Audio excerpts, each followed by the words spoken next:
Picture this. You hear a tune for the first time and it sounds so cool, you're just dying to learn it. You run to grab your instrument, you work on it for a bit, and to your dismay, it just doesn't quite sound like the recording. All too often, this is the case among adult learners.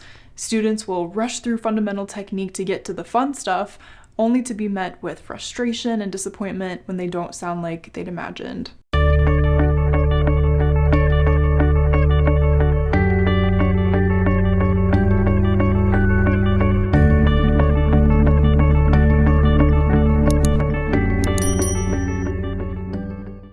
Hi, I'm Lauren, a professional violinist and fiddle player living in Nashville, Tennessee, and I help thousands of people achieve their violin and fiddle goals.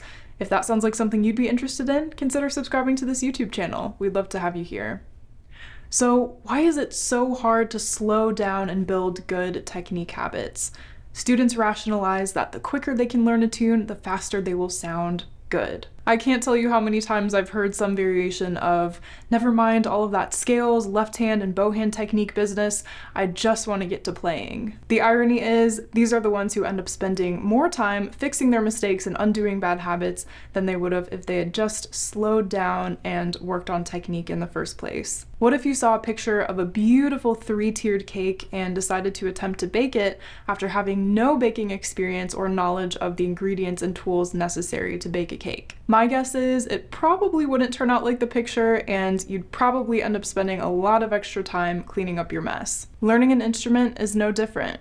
The reason your favorite musicians sound the way they do and make their playing seem so effortless is because they spent thousands of hours perfecting their bow hold, tone, pitch, and left-hand technique. So the next time you find yourself disappointed and wondering why you can't sound the way that you want, slow down, figure out the source of your problems, and start there. Is your bow sounding scratchy? Look at your bow hold.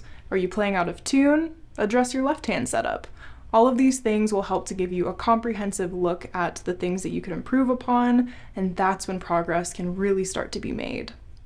Thanks for watching this video. If you found it helpful, leave a thumbs up, and I hope to see you again soon. Happy practicing!